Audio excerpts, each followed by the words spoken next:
शादी के बाद बेटी के माँ बाप की जिम्मेदारी आखिर कौन उठाएगा। मम्मी, अब कैसी हो आप? अब अपना ध्यान आपको खुद ही रखना पड़ेगा। मैं तो नहीं आ सकती अभी। ससुराल वाली बेटी माँ से फ़ोन पर बोली। हाँ सीमा, तुम मेरी चिंता मत करो। तुम वहाँ सबका ध्यान रखना। यहाँ की चिंता मत करना। बेटी की माँ और क्या कहती। फ़ोन रखते ही सीमा फिर से घर के काम में लग गई। आजकल माँ से शाम को ही बात होती है, क्योंकि सुबह के काम बहुत बढ़ गए थे। सास के अचानक घुटनों का ऑपरेशन करवाया था, इसलिए सीमा पर घर की सारी जिम्मेदारी आ गई थी। अभी शादी को 2 वर्ष ही हुए थे, लेकिन सीमा ने सब संभाल लिया था। ऑनलाइन ऑफिस का काम रात तक चलता और वह बहुत थक जाती थी, इसलिए अभी नौकरी भी छोड़ दी थी। सीमा का पति रवि यूँ तो घर से ही ऑफिस का काम करता और घर पर कभी कभार मदद भी कर देता।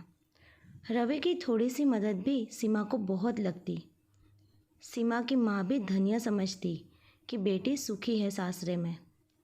रवि को घर से बाहर दोस्तों के साथ घूमने का एक मौका मिला, जब सभी ने 2 दिन लोनावाला जाने का प्रोग्राम बनाया। सीमा ने रवि की जाने की तैयारी कर दी।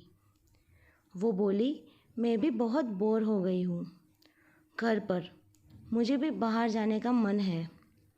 रवि अपना सामान चेक करते हुए बोला, हाँ, माँ की तबीयत सही हो जाए फिर 1-2 दिन बाहर चलेंगे हम दोनों। शाम को सास की बहन का फ़ोन आया।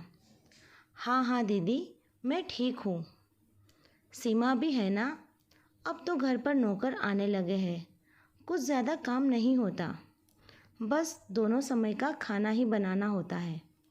रवि आज ही लोनावला गया, बहुत बोर हो गया था बेचारा। सीमा को तो दोपहर को 2 घंटे आराम मिल जाता है, लेकिन रवि को नहीं मिलता ना, बस इसलिए। बाकी तो कुछ काम ही नहीं होता घर पर। सीमा के कानों तक बात पहुंच चुकी थी। उसे मन ही मन बुरा भी लग रहा था कि मैंने सास और घर के काम के लिए नौकरी छोड़ दी।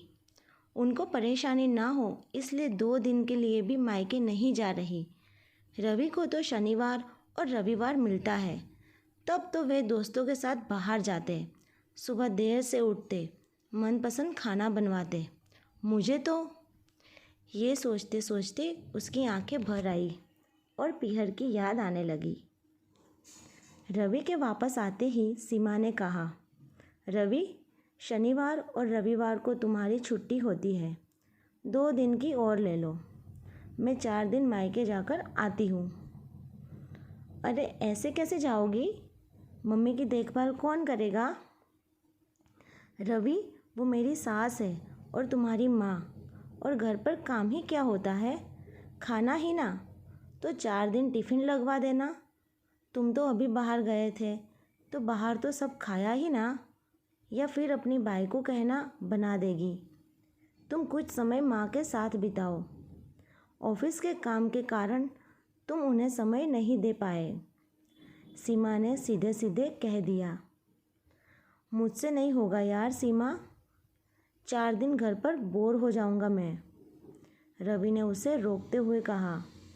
रवि, हम लड़कियां अपने माँ बाप को पराया कर सास ससुर की सेवा करती हैं।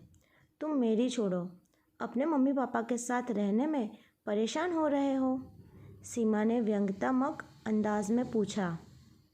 वो आगे बोली, अब रोज़ मुझे दोपहर को आराम मिलता है, तुमको नहीं मिलता ना, इसलिए छुट्टी लो और आराम करो। मम्मी के साथ बैठकर बातें करो, उनको समय पर दवाई दे देना, टीवी लगा देना, थोड़ी पैर की एक्सरसाइज करवा देना।